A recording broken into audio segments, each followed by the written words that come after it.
My name is Stuart Westwood. I'm a professional photographer specialising mainly in music and event photography.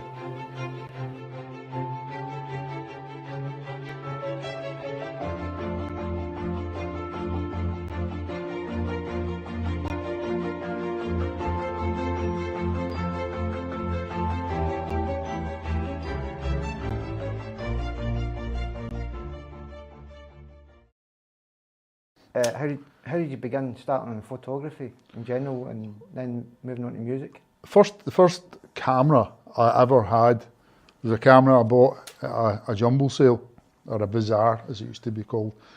And it was a wee bellows camera. I don't even know what make it was. If it even took photos, I just liked the look of it because I love mechanical things. So the first camera I ever picked up was this, and I picked it up and it was pennies, and I took it home and I never used it for taking photos. I only used it to look at because I loved all the mechanisms on it. So I think that was my first introduction to photography.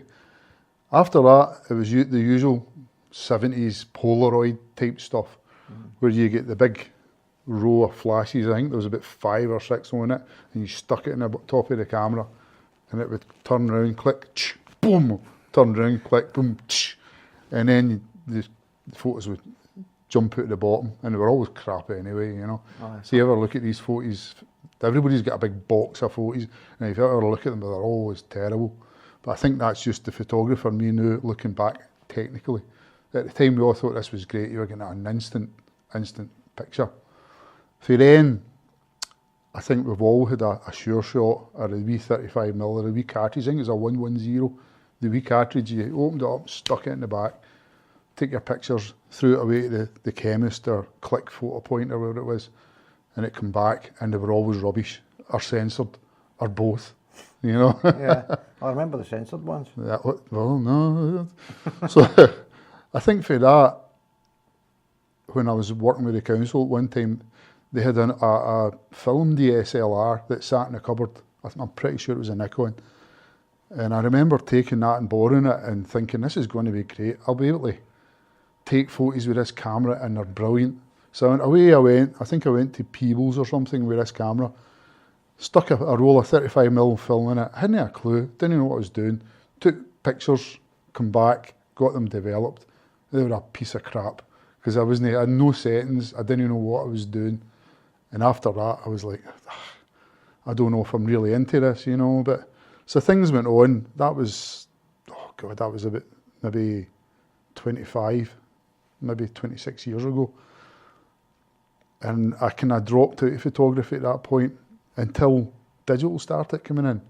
So I picked up, and I looked at the magazines with all these digital cameras, the Fuji film, or the Fuji Pix, or whatever they're called. And I seen this one, it was a 1.2 megapixels Fuji. And I think at the time it was something like £400. So it was a lot of money for a wee tiny camera. It didn't do a lot. But I loved the idea of being able to pick up a camera, going away out somewhere, taking pictures, and it's instant. You've got it there. And you can see if you've made an arse or not, you know, you just pick it up. Oh, that's great. So it was brilliant on the camera, you know, looking at it, but it was only like 1.3 megapixels. So you couldn't do anything with it, you know, you couldn't really print it because it was rubbish. It was like the resolution on it was just complete and utter rubbish. So I kind of persevered with this, and was away down the falls of the Clyde and things like that, taking photos here, taking photos there, you know. And then it was for that I really started to get into photography and looking into how to set up cameras and things like that. So at that point, I think I went back to have a look at the DSLR again, and this had no automatic focus or anything like that, and it was like the wee kind of circle thing you lined up to get it in focus. It was no autofocus or anything like that. So again, I found it really, really hard, you know, and so put it back again, forgot about it. Persevered with my wee digital camera. I think I had it for a number of years. Then the kind of digital side of things started to move on a wee bit. Cameras come down in price, and I always liked Nikon, probably because it was a Nikon camera at work. So I thought, I think I'll maybe try and go and buy a digital DSLR or a DSLR, you know, and maybe look into this more. So I done that. I bought a Nikon D80, and I think that was about 12, 13 years ago, something like that. And they were selling them in Jessop's quite cheap, because the D90 had just come out at that point. Aye. So I was like, picked up this, and again, it was like the mechanic in me, you know, I'm picking it up and I'm looking at it. I'm going, this is a great camera, a great thing. How does this work? You know, when you're picking it up. And I think it was Christmas time we bought it. And away down the Clyde, where I live, we stood in a hill, and it was a kind of really, really cold day, lots of mist, frost, dew, and that kind of thing. And I took this picture, pointed it towards Tinto Hill, and there it came up, and I was like, wow, you know, this is amazing. Get this picture, and it looked amazing. And I thought, I'm a photographer. No, you're not really, you're no, son, you're not a photographer. So it was all in auto, you know, and then I was like, right, I really need to know how to use this. So I thought, I'm going to try and get myself some qualifications in this. So I did. I went to college and things like that. Done a few courses. Done a distance thing. It was like, I can't remember, it was like a diploma I done, and it took a fair amount of time. And that's where I learned about all the settings, actually about film stuff, you know, how to use film. It would have been handy when I originally had that SLR way back. So I started trying to get into it. I'm no the world's sharpest person, so it takes a wee while for me to read something and it sinks in. I maybe read it and I'll read it again, and then maybe a couple of days later I'll go, a wee light will come on. Understand that. So I done that, and I eventually got myself into it. And somebody said to me one day, how do you fancy coming taking photos at like a festival in Wishaw? I think it was Beanbillhaven or Beanbillhaven Park. I was like, that's quite a good thing. I'll come along to it and take some pictures of the bands. And I was, aye. And then the first picture of bands, I think I was just starting to take pictures all day, all the bands, and I really started to understand the mechanics of the camera and the mechanics of what's going on stage. Because I used to play in a band, I know what people like to see in photos, I know what angles they like, and I know how they like to look in photos.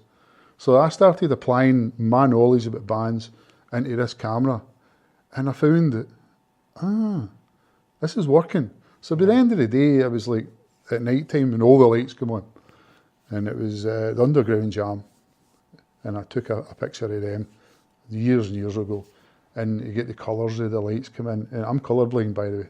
That's a funny thing. That is more harder. And it's much harder to me it looks okay.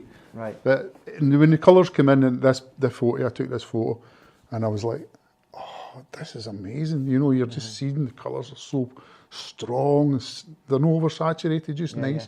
With this camera, you know, and I'm like, I really like doing this. And right away, that's where it hooked me, you know, and I started to maybe look about trying to get gigs and things like that, you know. I didn't know a great deal about getting into venues, that kind of stuff. I've been to loads and loads of gigs, and I never paid any attention to the guys taking or the girls taking the photos at the front. In fact, I never even seen them until I started doing this. And then your attention starts to go more on the photographers than it does in the band. So I thought, I need to try and find out more about this. Through the Underground Jam, I got another gig in Motherwell Civic Centre, and it was a band, the Hooligans. It was a Who tribute band. Right. So I done that, and they let me in and take photos in it, and I loved it. I loved the big stage, huge big stage. The guys were really animated. They were jumping about. In fact, just like the Who, you know, I'm taking pictures, thinking I'm taking pictures of the Who. That wasn't he, you know. So again, that got me hooked. And there was a guy there called Willie Marr. Willie, never met him before. He came in through, I think it was Jim, the Underground Jam. And Willie and myself, we seemed to click. We seemed to have a kind of affinity with each other. And he then got me a gig. I think the first one I got, was in King Tut's. It was a band called Our Lunar Activities. And I don't know if you've seen the photo. The photo I took of the drummer. Right, okay. And We'll be this able was to put that up on the screen. this was the first action shot I'd ever Right. taken. And there was the drummer, and his hair went like that. Yeah. And I caught it again. That was a different type of thing, not just taking pictures of the bands, but actually taking pictures of a moment, snap, catch. And Willie, really nice of him, I think he had a bit of a sore back, let me take photos of this. So that was my first real photo pass in a gig, and it was in King Tut's. With the sticker, you know, I've still got it, you know, in the house. First photo pass. And then I started doing like wee gigs in King Tut's, like all the kind of local bands, and then the touring bands, as in small bands that were touring, and the local people support. So I was hooking up with the bands locally and asking them for photo passes, and that's fine. I mean, if you're getting a photo pass and they're getting you in, you're starting to build up your CV. So I was doing 3, 4, 5, possibly sometimes 6 nights a week in King Tut's, the ABC 2, no the ABC at this stage, all the kind of smaller venues. I think Rockers was a gig at the time that's now audio. So I was getting into all these, and I was like, you know, King Tut's is a bad one because the headline act comes on about 10:30. So you're not getting home 12 o'clock every night, knackered, you know. So I've done this, and I started to build up my portfolio a wee bit. And Mr. Marr, good man it is, good man Willie, like you. Willie Marr. He got me a band. I think Willie had a sore back at the time, so he couldn't do the gig himself. So he got me a photo pass for a band called Lacuna Coil, an Italian kind of, no emo, kind of rock band type thing. Superb to watch. The singer, Christina, I can't remember her saying, beautiful, beautiful lady. The bands are all, the rest of the band are really animated. These bands are brilliant to shoot, by the way, these kind of rock bands. And that was upstairs in ABC 2, and it was just, I've still got the photos, and I still think they're some of my best photos I've ever taken, you know, and I love these photos that I take. They're taken of this particular band. So that was, I must have been about 10, maybe 11 years ago, something like that, and that was it. See, from then on, I was just worked really, really hard. Bang, bang, bang. Trying to get gigs after gigs, just pestering. There was no even PRs at that point, it was bands. Pestering the bands to see if I could come in, you know, is it okay, I'll come and take some photos. You know, a photo pass for doing it, you know, I'll give you a couple of photos. So that was that kind of thing at that point. And then it just, for then it kind of became really serious to the point I learned more about obtaining photo passes, getting photo passes. We talking to the photographers. The photographers at that time were a guy called Ewan Anderson. I hadn't met Peter Kaminsky at that time. It was Bart, Ewan Anderson. I think that was the main two I spoke to, and they used to tell me who to contact to get photo passes, so maybe that kind of thing. So you learn and you go along. But I think the whole point of that is you start at the bottom, work your way. I did start at the bottom, work my way up. It's working your craft, isn't it? Yep. It's like it's like a probationary period, and then you just get the skill level up. Yep. Well, I mean, I I think the biggest skill level with music photography in particular is the lights. Working with the lights. Yeah. It's like King Tut's was famous for having red light, and red light, as you know, is a killer for your sensors and your cameras and things like that. So actually working with the lights, how to balance out the lights, editing and things like that, that's where your skills come in, you know. Yeah. And I think over the years I've picked that up. So that's basically where I started, right back at the beginning, about 11, maybe 12 years ago. And I've never stopped since. You're relentless, because I think for me you're more active than most photographers that I know on likes of social media at the moment, it's one of the things that I was drawn to you way back in the working days when I first started music photography. I mean, I've been doing photography for a fairly long time as well, but not on a professional level, and I'm doing it more professional. And that's where I hooked onto you your work and your work ethic, and I was quite. I remember seeing you at the Wicker Man. And I admired it. I actually put a comment on your Facebook page. You did, I think that's where. I think you were one of the first guys to leave a review. Yeah. And I was really chuffed at that point. I was like, I don't know this guy. And I think I'm not the only one that just thinks that. For me, you're one of the best photographers on the scene at the moment. There's a few good photographers. I think the thing about music photography, everybody's got their own style. Everybody. And I think you have to have that. I think we all can stand in the pit and stand at the same. Can all take the same photo. Picture. Yeah. And but you just have to think out the box and be a little more creative. You're right. That's the thing you do learn to do is you think out the box. Where everybody's. I'll talk about that in particular with one image in a bit. You think you kind of stand back and watch what everybody's doing, and you do the opposite. Most of the time, if like right now, because I'm a freelance photographer, and it's tight and bright, trying to sell it to the papers and magazines and things like that. When I was doing it for a blog, the stuff, I could afford to stand back and take in the whole scene rather than just maybe the artist. Yeah. So I love taking wide shots. Yeah. At that point in time, I had a Sigma 17 to 35. It was an old knackered thing. It was an old film lens, this thing, but I loved the shots it gave me. They're distorted. Technically, they're wrong, but they're distorted, and you could just take wide pictures. I love standing back and taking pictures of the artist and the crowd. Yeah. And the photographers in the middle. It's always brilliant getting the photographers. I think I've got you in a couple. Getting the photographers in the middle and just getting the whole scene.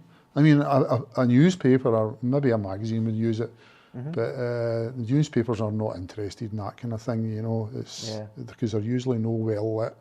It's a bit hit and miss if you get it, but I love that kind of stuff. I love taking photos of the whole action. So recently, because I'm a freelance and I sell, I'm probably more interested in getting a sale now, which is maybe not a good thing. No. It's maybe cut me down a wee bit. I used to love going to watch bands. When I was reviewing as well, I'd watch the whole gig, Didn't have to come back and file the photos or whatever. I used to take it in, watch it, and I learned a lot about a lot of bands. And I got my love back for music for the days I used to play. Well, that's where they go. You've got a passion there, photography and music, and it mixes well. I mean, we all do other projects with photography. Yes, we do. But weddings, events, food. I've not done a funeral yet. Yeah. So food. I've got a gig I've got a job on Tuesday. I'm going to a baker's. Going to take photos, probably pies and cakes and things like that. I'm looking at sports. I'm hooking up with Maple Juniors. Just a junior one, just to get back into that side of the things. And I've just been recently photographed a darts player. Brilliant. Professional, who's going to play for Scotland soon. So you get these gigs, I mean, to be honest with you, I started doing the professional type stuff through music, because people they know you through your music. So you can come and take pictures of my wedding because I know you're a good photographer. I goes, maybe if you lift up a guitar or a drumstick or something, I'd really like to take your photo. Well, I have seen one of your images where you have photographed a musician, Joe Bones, pilot, and you put the element of music in there with the microphone, and I loved that. Oh no, that was Sue, the singer, and they got married. We took them to the top of Hope Street, and we managed to borrow this mic stand. It was made with chains, and it was the old-fashioned rockabilly mic. And we got them at the top of Hope Street, and put the piping centre. Brilliant, real accommodating couple, just up for everything, and we got a really nice photo. Unfortunately, at that time, I think the orange walked past just after that photo, so I just kept them there. What camera and gear do you like to use now? Well, camera gears, I kind of started with Nikon, I suppose. The first DSLR I bought was a Nikon D80, as we've spoke about. So I think once you start buying lenses, you get kind of stuck with the same make. They do it now anyway. So I kept with Nikon. I went from a Nikon D80 to a Nikon D700, which I bought from Hong Kong, funnily enough. So I was kind of... Did you go to Hong Kong for it? Aye, I did. I flew there and picked it up. Okay. No, I got it. I got it delivered. You know, it's like the most kind of scary thing I've ever done. Because I think at the time it was something like, it was about £1,500. It was brand new. And putting that kind of money out to somebody in Hong Kong that you don't know anything about, you know. But it did come, luckily, it did come. And that's a completely different experience for using a D80 to a D700. Completely different, full frame, everything looks different. Yeah. All your existing lenses look different. I think at that point in time I only had 2 or 3 lenses. I had my 50mm, I had my Sigma 17 to 35, and I think at that point I did have my 24 to 70, my Nikon. So brilliant. You start learning again because it's a full frame sensor. You know, it's bigger, light, amazing. Light-wise, the Nikon D700 is great. So you can low light situations. It was the best camera you could get. A Nikon side, I'm not sure about Canon. Nikon side at that time. So that kind of changed things. It was definitely a game changer because I could start to do weddings and things like that. That's when I started, like being professional, doing weddings, events. You know, getting paid for what I was doing. You know, so I started to enjoy that. I'm not saying it was great money, but it was money and it paid for the gear as well as other things. So I then discovered with music photography in particular, you need more than one body. You need to be quick when you're changing from like a wide angle lens to your 24-70, which is my workhorse. So I bought another D700. This time it was a second-hand camera, and it was a low shutter count, but it was a great camera as well. So I had 2 cameras at that point, and made a massive difference in the pit, where you could just swing from 24-70 your normal to a wide angle. You know, the wide angle at that point was still the 1735, and you're starting to shoot quicker. It was. I think I was getting like 5 frames a second at that time, which I thought was wonderful. And you're getting the downside of this is you've got loads and loads of photos to go through. Yeah. So you've got 2 lots of photos.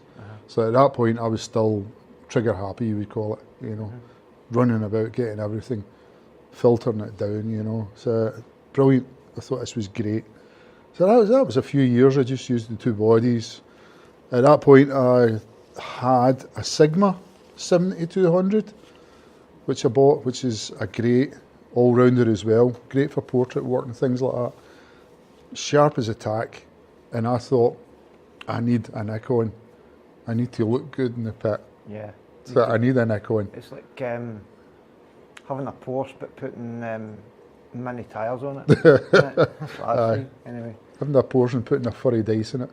So I then thought, well, I need a 7200.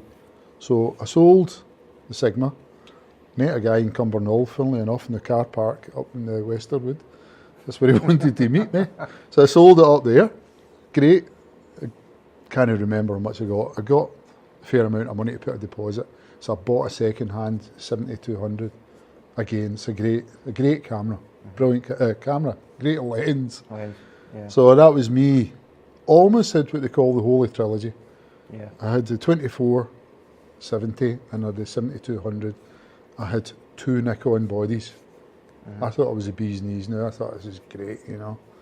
So you then start reading and you think, I need to get a better wide angle lens. I know that feeling. I need. So my wife will vouch for this. So I thought I need the Nikon 14 to 24. I just need that. That makes it from 14 right up to 200. I've got it covered. So saved up. Sold a couple of lenses as well that I had. I think I sold a Sigma, the macro lens. I can't remember what size it was. And I sold just bits and pieces to try and get some money together. And then I managed to buy the 14 to 24. Great, that was me, right through. So I had it, I don't know, about 2 weeks, 3 weeks. I went to Manchester to shoot the Hacienda Classical thing. Somebody tried to steal it out my bag when I was going up the stairs, and they dropped it. Yeah, And it went clattering down the stairs, up in the venue, and I'm like, and it looked okay. And I picked it up, it looked fine, but when I went to put it on the camera, the contacts at the back were all bashed. So I had to send it away, get fixed, and it cost me almost as much again to get it fixed as it cost. I've been better buying a new one. But gear-wise, that was me. And a few years, rattled on with this, and then I thought, it's not really fast enough. My D700s, I really need a faster shutter speed for catching all these guys jumping and running about and hair going everywhere, you know. What I was doing was great, you know, and I thought, well, I need a third body. So I bought a D4, not a D4S, a D4, Nikon D4. Amazing camera, 11 frames a second. This thing's like a Gatling gun. So you're watching people like running from one side to the stage to the other. That's no many bands do that, but some of them do. And I could catch a lot, mid-air, a lot, with this 11 frames a second. This thing is immense. So at this point in time, this is where I'm sitting. I've got the Holy Trilogy in lenses, and I've got 3 bodies. I just bought another macro lens, a Nikon 60mm prime lens. It's for doing like food stuff and things like that. I've still got my wee 50mm that I've had for yonks, donkeys. I've got 2. My nifty 50, somebody said. I've got 1.4 and a 2.8, but the 1.4 is a film one. All right, I've got the 1.8. I've got. Right. It's a great lens. I'd never get rid of it. It's just sentimental value. I love it, and I still use it. In fact, I'll probably use it tonight when I'm shooting mechanical art. So I'll take that in. Good and low light. So that's where I'm at gear. When it comes to like computers and things like that, I use Apple. I've always used Apple, really. I feel that as well. When I started using Windows, but I think it's for me, it's the screens. It's the retina screens and the brightness. They're no fast. No, they're not fast as well. And I use Photo Mechanic, and I think my workflow changed because of what you showed me. All right. And it was through how you would go through Bridge and Photoshop, and then do it that way rather than using Lightroom, because I used to edit all my pictures in Lightroom. I think I know some photographers love Lightroom, you know, like portrait photographers. It's just not fast enough. As you said to me, it's all right if you're getting everything at the same shot, but with music photography, your light's changing all the time. And for me, I then changed my workflow to that way, and that's. Well, I don't know if I'm using it properly, but it's the import side of it. You know, it takes a long time. You know, I've not really got that time when I'm filing photos.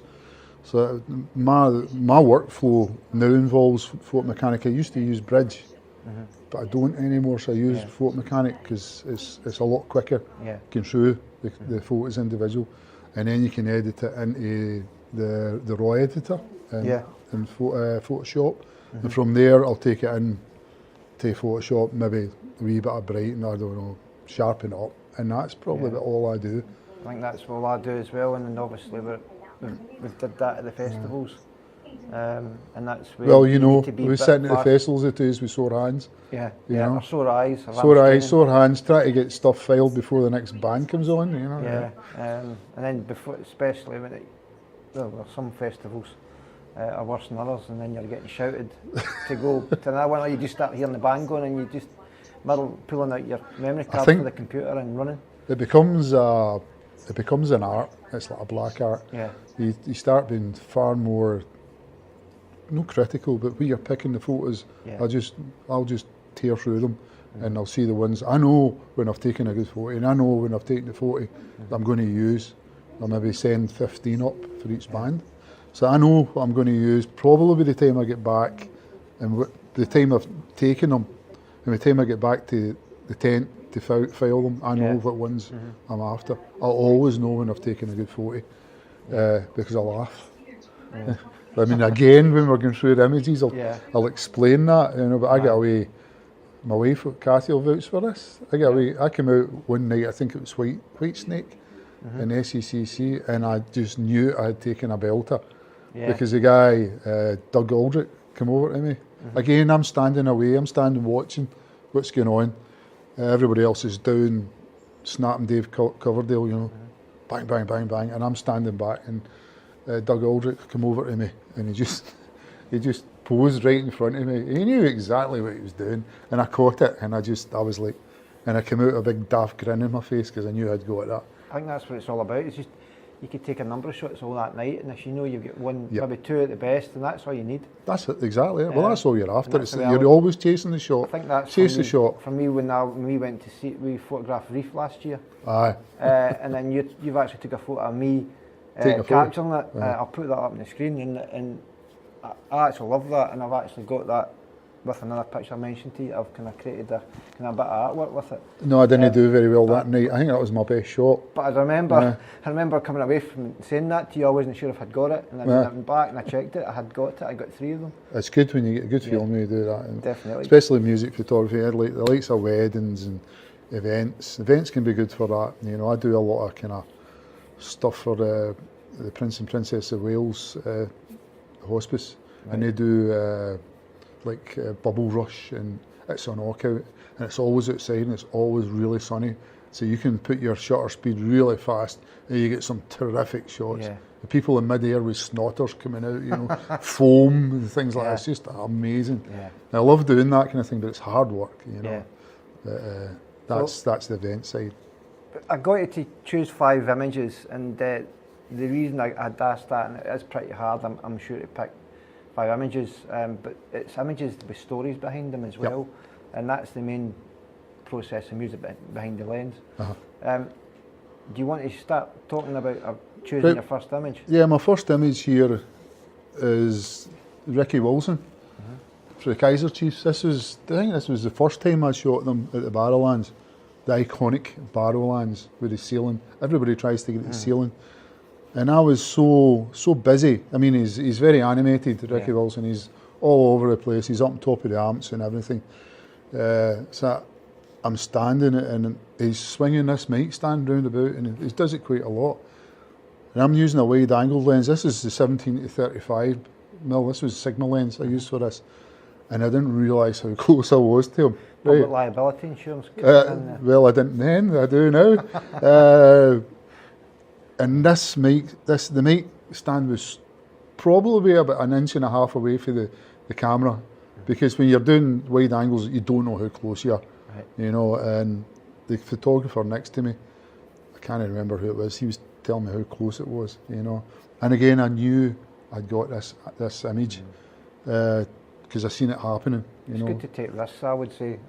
It's a superb image. There was either side of the frames in this. You can see it, if you go through the frames, you'll see it building up to this one, maybe a kind of, I don't know, 5 or 10 frames.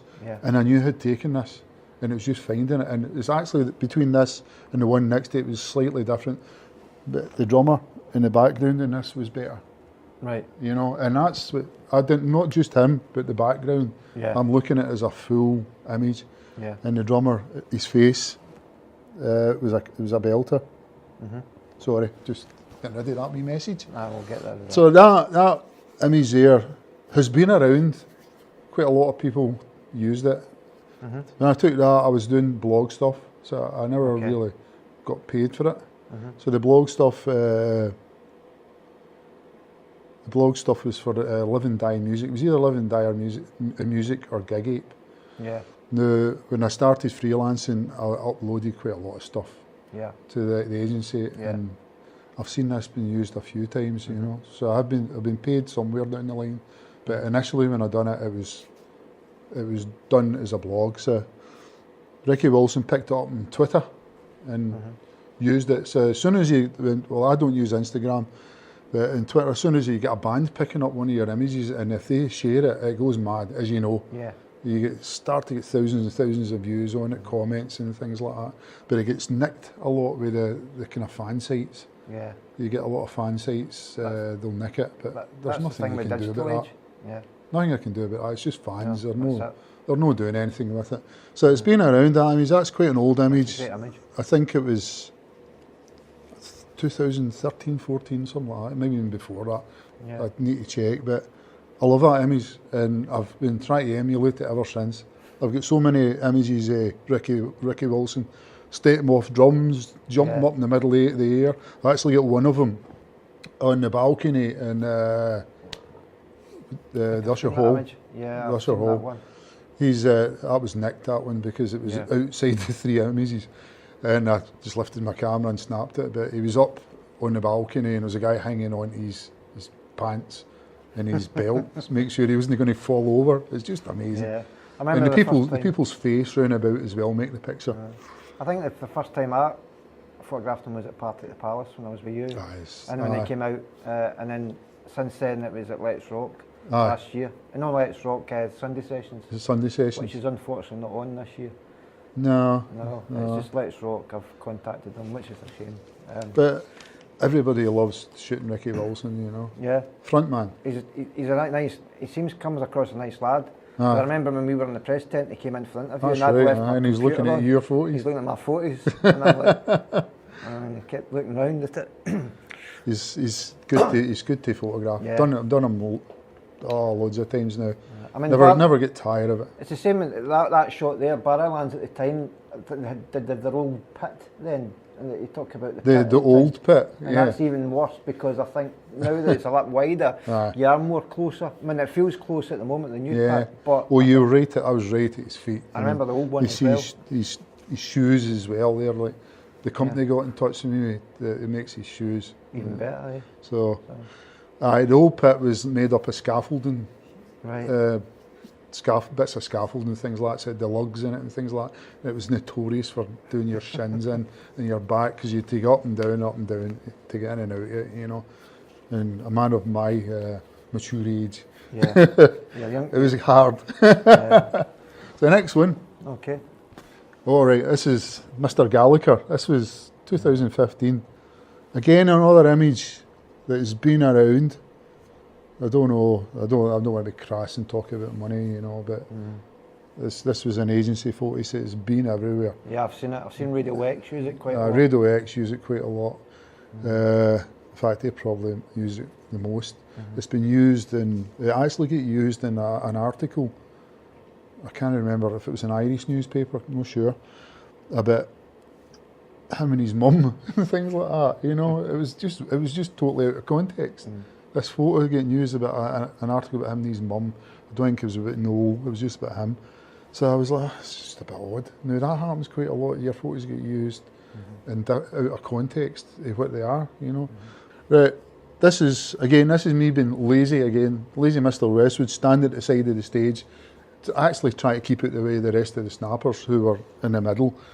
So he kind of looked over to me and he started walking over to me, and I'm standing thinking he's going to do something here. He's maybe going to, I didn't think he was going to kick me, but you know, he's notorious. He doesn't like, or says he doesn't like photographers. So he kind of walked over to me, and I'm standing, you know, and I'm starting to lift my camera up, and he just squatted right down in front of me and looked at me like this, and snap. Again, I went away. That was me finished at that point. I knew I had it. Yeah. And I think it was in the middle of the third song, and I was like, I'm finished, and away out. You know, didn't take any more after that. So I get the big stupid grin in my face, you know, and I know I've caught this image. Caught some really good images in that set as well. So that is... It's almost as if he knows he's going to get his picture taken, and he's thinking... Oh, he does. He knows that this might be a good picture that's going to go... That's exactly what he done. A bit of PR for him. And he does play up to the camera, even though... Well, his brother's the same, because I shot him last year as well, and he was exactly the same. He's notorious for no liking photographers either. Yeah, well, he was throwing the fingers at us and I seen an image like that. Yeah, getting the fingers. The sticky vickies. Yeah, and I think they're both the same. They know exactly what they're doing, but they're a joy to photograph, I'll be honest with you. I love that image as well. It's just the composition's even perfect as well. There's a lot of people like that image. I got second place, and it was the kind of Scottish photographers. I can't remember exactly what it was. I got second place, and it was shown at the Scottish Parliament. It was exhibited. It was exhibited there for, I think it was a month and a half, and I never actually went out to see it. Never got there. you know, which is a shame. I would like to have seen it in this Parliament. I think I'd like to talk about that later on, about you winning competitions anyway. We are going to touch on that later. Okay. So we're going to the next one. The next one. The next one. Excuse me. Right. This is you too. Right. I've got a number of shots that have been used from this gig in the Guardian. I've got one in the Guardian, but it was like when we were told they were going to walk up. There's like a wee walkway here. They were going to walk up, turn round. That's all right. That's when you can start taking photos. And this big screen went red, you know, and they turned round. I mean, we were miles away at this point, and they just stand. And I took a photo of that that's been used in the Guardian and used again out of context for in an Irish paper about a story about people not liking U2. So it's no nice to see your photos getting taken out of context and that, but it's getting used, it's getting sold, so that's good. So I didn't pick that for a specific reason that I thought this was a great wide shot and it showed everything that's going on, and this is Twickenham 2017, went down 9th of July 2017. And I was wanting to show this huge, massive screen. I just want a good picture of it. And when the band started playing, I think it was the Streets of No Name, this was moving, the road was moving. Right. So it was like a huge road, and I just wanted to snap this because I thought it was an impressive piece of stage scenery, you know. And that's why I've used this, because I think this photo illustrates that superbly. It does. It's a massive picture, but it's that'd just been a an amazing picture. Canvas print if it was somebody's wall. Yeah. I think it'd just be absolutely phenomenal. Even a big giant wall photograph. I mean, this gig was special for me because it's one of my favourite albums. Right. The Joshua Tree, you know, I think it was the first CD I ever got, you know, and I heard digital music, I think it was. I also had it in a tape that was never off the car. So I didn't think I'd have a chance in hell of getting this, you know. So when I applied for it, it was ages before I heard anything, and then I got an email saying, "You've got it," you know, and I was like more than excited. I remember you telling me you were going down it. Yeah, it was a beautiful night. It was warm. Me and Cathy went down. Unfortunately, Cathy didn't get in. She had to sit with the security outside. It was a shame. So, but you could hear it out there. You could probably hear it better than you could in there, you know. But for me, it was a special moment. Photographing a band that I've admired for a long time. A lot of people diss U2, but I think they're an amazing band. Yeah. They never stay in one place. They're always changing, you know, evolving. So when I got a chance to do this, it was just a hair-raising moment, literally. And we're all standing, all the snappers are standing on it's like a wee ledge in front of the sound desk. Right. You're maybe 6-7 feet off the ground, and I'm at the end, you know, like, oh, if I fall down here, I'm going to break my neck. But see, after that, when they came on, I forgot about everything, and it was just amazing. Yeah. So we got to see a few of their songs, and then that was it, you know. I think it was that. Did you take a picture and Noel Gallagher was actually in the crowd as well? Was he standing just near? I didn't take a picture of him. No, all right. For the record. Yeah, it was just. They were in front of us was the VIP area, and we had everybody down there. You know, It was in London, so everybody who was anybody was at the U2 gig that night. Yeah. It was 2 nights. It was a Saturday night and a Sunday night. But Noel Gallagher was playing with it. He opened for them. Right. But in front of us, there was Noel Gallagher, as like the guy from Shades of Grey, I'm not sure his name, was down in front of us with his girlfriend and that kind of thing, the girl from The Commitments. Just loads of faces, and we're told not to photograph them. So I didn't photograph them, I photographed the screen. And I've got a couple of photos where you can see Noel Gallagher and things like that, but I didn't specifically photograph them. No. So that was just one of the best moments in my photography life. Yeah. Cost me a fortune to get down there. A fortune to stay. Probably didn't make a lot of money at all, you know, but it was just the experience of doing it. Sometimes it's and good to get that. Felt really lucky they gave me the chance to do it. That's another thing you've got to remember. You're getting put in a position here of you're lucky in a way, you know. Sometimes you're not, but you're getting to do something that other people don't. Yeah. You know. Maybe it's judged in your work, maybe not, but you're in a privileged position. Well, that's another thing, and we touch on quite a bit, is pit etiquette as well. And then you're in the pit, and then you go to these gigs and behave yourself. We always discuss this. If the I know, I pit like security say jump, you say how high. Exactly. Yeah. If they say get out, you say you're out before they get to say that, you know. Even though you know that you've got your pass and whatever, I mean, there's ways of dealing with that. Doesn't matter. It doesn't you matter. do exactly what these guys tell you to do, Yeah. And you do it. And then just you being in that don't argue position. with them. Do it. That's it. So the next one, Dave Grohl, Mr. Grohl. This was Murrayfield, 2015.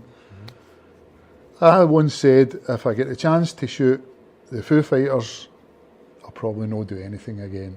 And I took this photo and I looked at it and I thought, I'll never, ever, ever take a better photo than this, ever. Because everything in this photo is right. You know, that it's just that moment in time, which photography is all about. And this particular photo was just right. Again, I had a couple on either side of the frame where the lights weren't lit up. Maybe there's one or two of them lit up, but this one, all the lights round about them were all lit up. And you can see every guitar head, every guitar stock, you know, head stocks and things like that. And it was just right, and the look in his face. So I knew again I had some really good photos. Photography-wise, there's some better ones, you know, like some more interesting ones, but this one was just there. And when I took this one, I was like, I'm not going to, that's it, I'm finishing. There's no point. It's just amazing that he's just, even if he's sat, there's a lot of movement there as well. Yeah, this is an award-winning image as well. The angles of the light. That's what I'm saying, it's just right. Everything's right at that point. Yeah. This was taken with the 7200. So I think it's quite heavily cropped. Right. You know, but the image, the quality's still there. Yeah. So was this after he broke his leg? This is him. They made this special throne of guitars for him, you know. So this thing moved right up the middle of the stage, and this was just when it was starting. But it was just another amazing feeling to capture something like that, and to be there, to be able to take that shot. Now, a lot of people would say, well, if you didn't have the talent, you wouldn't be able to take that shot, which is fair enough. But if you didn't have the opportunity or to be there at that point in time, you couldn't take that shot, you know. So there's a lot of luck involved with photography. There is a lot of skill, I'm not going to deny it. Skill that when I first started, as we spoke, I didn't have. I had everything in manual, automatic, and I was just taking okay photos, you know. So when you learn to put everything in manual and your fingers are constantly going and your mind's constantly going, you're thinking on your feet. So that won gold, 2015, the Society of Photographers. That won a gold image. It's actually used on their website, and I came second overall in the event photographer of the year, and they're using my image in their website. So we'll come to that later. So that probably all the photos I've ever taken is my favourite photo, and I don't think I'll ever top it. Hopefully I maybe get the opportunity to top it and get him standing without. Well, he's recently fell off the stage again, didn't he? Drinking beer, fell off. So maybe, I mean, that was shot for it wasn't Live and Die, it was Live and Die Music. I done a review and I shot that, so I was afforded the chance. Probably wouldn't get it now because I don't think they're keen on agency photographers getting in, unless you're actually commissioned by a publication. So me being a freelancer, I might not get in again. So unless I can get somebody to commission me. So I love that photo, it's great. That's a great picture. I love looking at it. Oh, here we go. This is another good one, but taken from afar. This is Metallica at the Hydro. I think it was about a year and a half ago, a year ago, something like that.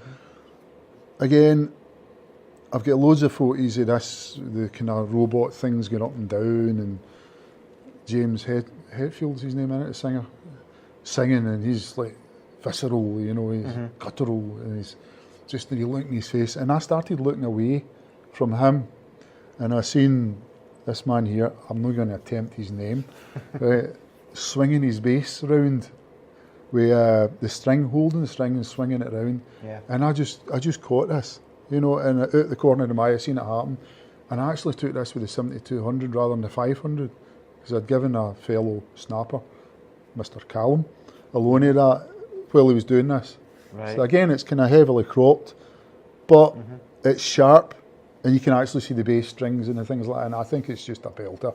Yeah. It's just captures a point in time. Before it and after it, it's not quite right. The look in his face, the string being stretched, and actually some of the people in the background, you can't really quite see it. And that was another one I knew I'd taken, you know. And again, I could have used probably maybe better images, but the point I'm trying to get across with this is just capturing and at a point in time and being there at the right time. Well, and for me, that's... I think everybody's got a wish list or a bucket list. A bucket list of people that want to photograph as well, and Metallica would be one of them. I don't know if it would be for me, but because I'm not really into that. They're superb. But they put on a show. Yeah, and I think that's where I like to photograph people who are active and on stage, because I think I've been at gigs where I just stop photographing sometimes because they're just standing there, not doing anything. Well, we've all been to gigs like that, but some bands, that's what they do, and you've got to be creative the way you capture them. With this, again, this kind of, the kind of group of photos, I'm trying to think what's the right word, was picked up, I think it was the NME. Yeah. So they used most of them online, you know, the NME online. So that was good, you know, and I guess a lot of them get used for advertising their tour and things like that. So again, it's down to I work with a freelance with an agency called RMV. I'll give them a wee plug there, Regional Media Visuals, and through that I've been lucky enough to be able to do this, you know, use them for accreditation to get into these shows. So it's good that way. I mean, money isn't everything, but you've got to pay for your gear and definitely basically your living, you know. So that's the kind of story behind that one. It's a funny one because it's so heavily cropped, but it does work, and it's the look in his face and his hair. It's just brilliant. Is that them all? I think that's them all, isn't it? One, 2, 3, 4, 5. That's it. That's it. That's me. Yeah, it was really good. Just chatting about your 5 images and the stories behind them. Obviously, you've took a number of pictures and a number of bands. Obviously, you touched on about winning or coming in second for the 2015. 15, you came second in the event Photographer of the Year with the societies. And this was it last year or this year? Is it this year? This year. 2018. It was this year, but it was for last year.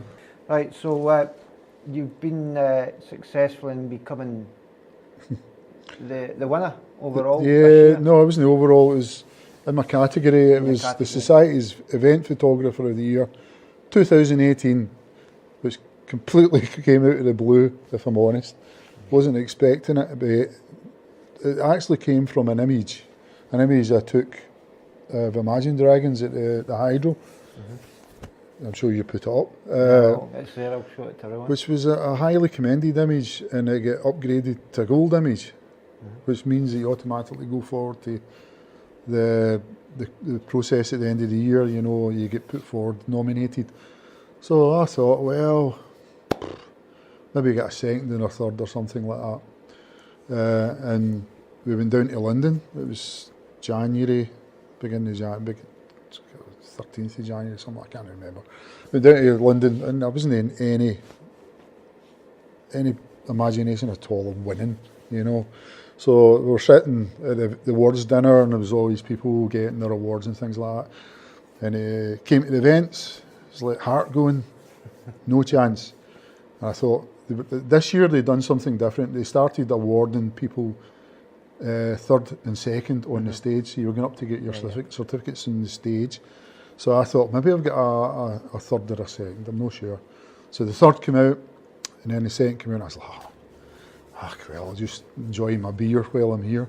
And then the winner, and I nearly died, to be honest with you. I was like, I don't know what I'm going to do here. Yeah. So I was numb when I walked up to get it, and I just had no inclination at all. Great feeling. Takes a couple of days to maybe settle in, You know, get home, put your wee award up in the mantelpiece, your golden cleric, you know. Nobody's going to touch that, that's mine. So, and then it kind of starts to sink in when you get all the congratulations for, oh my goodness, hundreds of people. I didn't know, you know, I was like, oh, this is amazing, you know. So I was really, really humbled by the amount of people that sent their good wishes and things like that. I was really humbled. I was just didn't think, I'm not going to say I didn't think I was good enough to win it or anything like that. I just didn't think I would, you know. So when I won it, I suppose you could become big-headed, but I just don't take praise. I find it hard for people to say how good you are and things like that. I just can't take it. I get embarrassed about it, you know. This was really hard for me to come to terms with this, you know. But now it's sinking in. It's quite nice. Yeah, it's good, isn't it? I mean, I briefly got a little bit of an award through Photo Box. Mine was a highly commended image to punters at Rewind, and I got a big canvas, and I was supposed to go down, but I was invited down, but I wasn't. I had to pay for it all. Well, I had to pay for mine as well, but it's worth it, you know. Yeah, but I just I couldn't get for work, different things. So, but it's well deserved. Thank you. And it's maybe the result of. It's all your hard work. About maybe 10, 11 years or whatever. Yeah. From the start, as we spoke, from the start to the now, it's been a long journey. Yeah. It's a long. When you think, if you look back on it, it's maybe quicker, but it's been a long, slow journey. Yeah. A lot of miles, a lot of work, you know. Where I go from here, I don't know. Well, that'll be one of the questions I would ask. I mean, what's your future goals? Are there any projects that you've got lined up? The future, I think, see, with music photography, you just take it as it comes, you know, because with gigs and things like that, I don't know maybe until maybe 2 or 3 days before that I'm going to get them. So I never really get a chance to sit and think what I'm going to do. That's a hard question because I really don't know, because it's day to day with me at the moment. Try, you know, with the events and the wedding photography and all that kind of stuff. That's different. You can plan that. You can organise it. With the music, you can't. You know, and you never know what you've got with music. With wedding, with stuff that you can control, it's different because you control the light most of the times. With music, you can go to a gig and the lighting's rubbish. You try to deal with it. Sometimes it works, sometimes it doesn't. So in future plans, I just plan to keep doing it. I mean, is there any advice or information like you pass on to people who want to get into this? I think things have changed so much. You know, I see. For the way I done it, maybe I done it the slow way. I know. Like me and a couple of other, like Fishbones, Glover, like that I've said about them. I know we kind of started at the bottom and worked our way up, you know, and to get into the bigger gigs, you to work the smaller gigs. But now it seems to be a lot of people are just straight into the kind of the big stuff. So I don't know. I think it's a shame because a lot of the gigs are getting missed out now, and people all want to shoot the big bands and stuff and that. Well, and I think it's all about, we talked about the images there, it's capturing anything. You're capturing moments, and see for bands and things like that, if you're capturing them early, it could be lucrative, you know. I mean, but no, I'm not going to say it would be, but if you're finding your way, like the bands, it's like a band thing. When you're learning to play, like venues and things like that. When you're photographing venues, you get to learn to know what the lighting's going to be, you know. It's a bit like how we both photographed Dogtooth. Dogtooth, Tim. I'll give him a shout. And obviously, when I get round to actually doing my interview myself, I'll be showing my Dogtooth images. And I think you just never know, success will come from them, but working with them and working and doing portraiture work as well as much as the live stuff.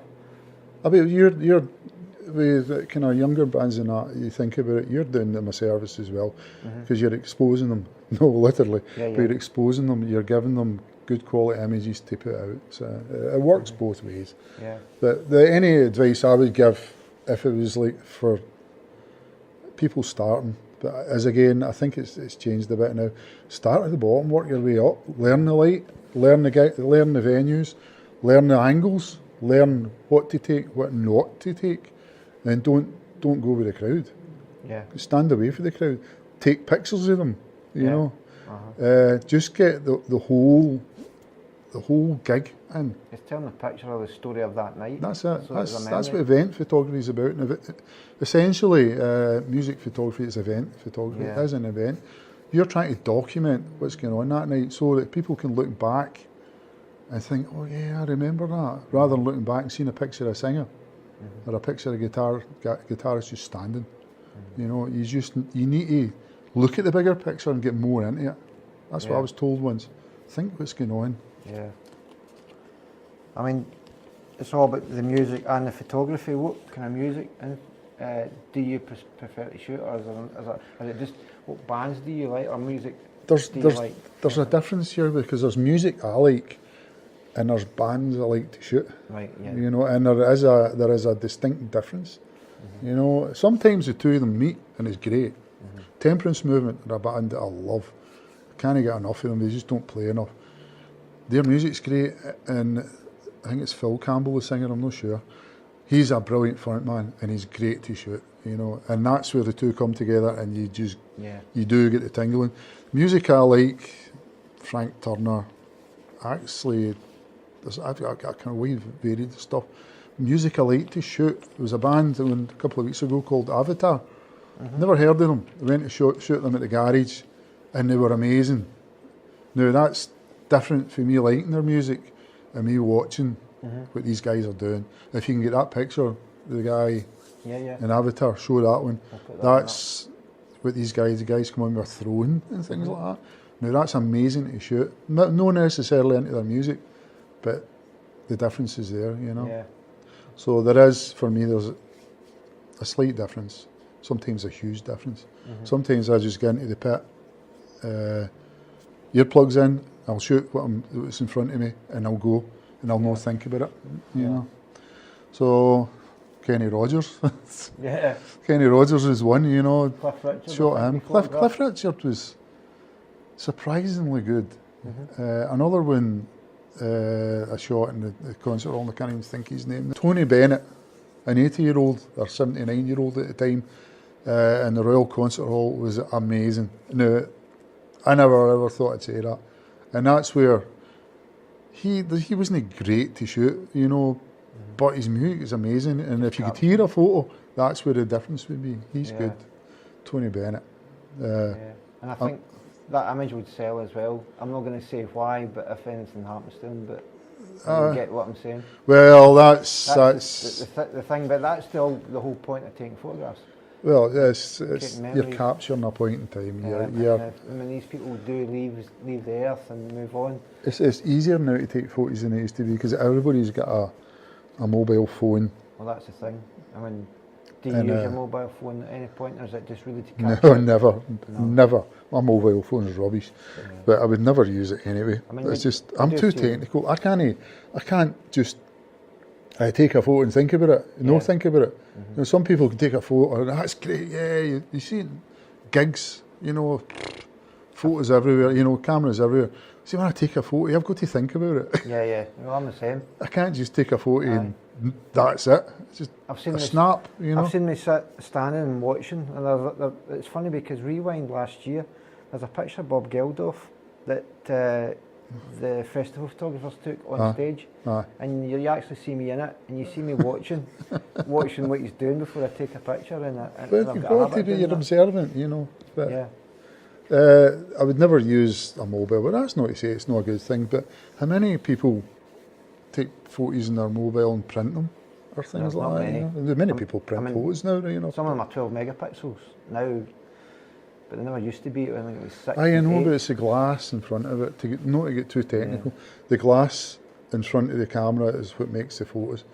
When it comes to mobile phones, maybe great, a zillion billion megapixels, but if the glass isn't good, the photos, it's going to look good on a wee tiny screen. It's a bit like the new mirrorless. Technology's changing, mirrorless cameras, and we'll get to play with them at the photography show. I'm going to look at them, but I know that from feedback they're still not right there for concert photography. Well, I mean, I think it's maybe a few steps away yet, but it is what it is at the moment. You know, when people went from film to digital, that'll never last. So, Yeah. film still gets place. Well, we're pretty much near coming at the end of the interview as well now. Thanks for taking this time, Stuart, and It's been a pleasure. being my guest on my series of Music Behind the Lens. There is a couple of questions that I was going to ask you, and it's away from photography, and one of them would be like, out of a lot of people that that you've met over the years and through the business, who would you recommend as good photographers that you inspire to, or even who would you suggest locally for me to interview? There's so many photographers that I look up to. Yeah. And you don't like to name. You don't like to name them, but I've got Alan Rennie. I think he's great. Roberto, Watty Chung is a man I always look up to. Yeah. And my good friend Willie Marr. Right. Yeah. Willie. I mean, I'll try and get. Willie started it for me.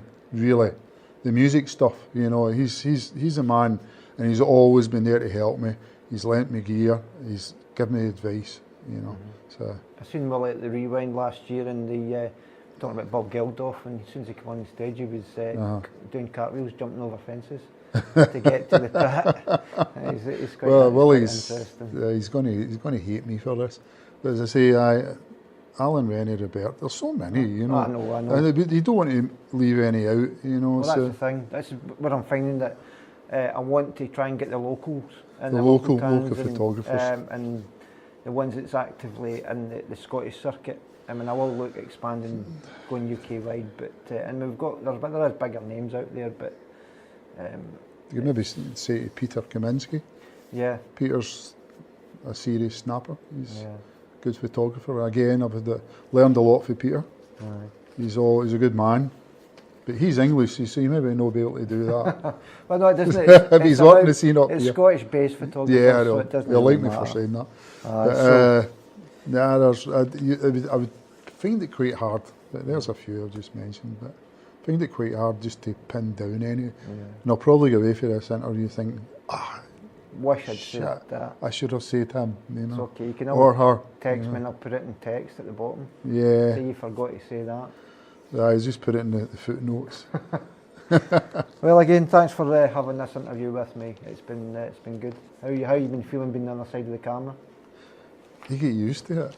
Yeah, I start getting used to it. I think if I had a better face, I could become a model. Brilliant. Okay, then. Well, thanks again. Thank you. And to the next one. Over out. Okay, bye-bye.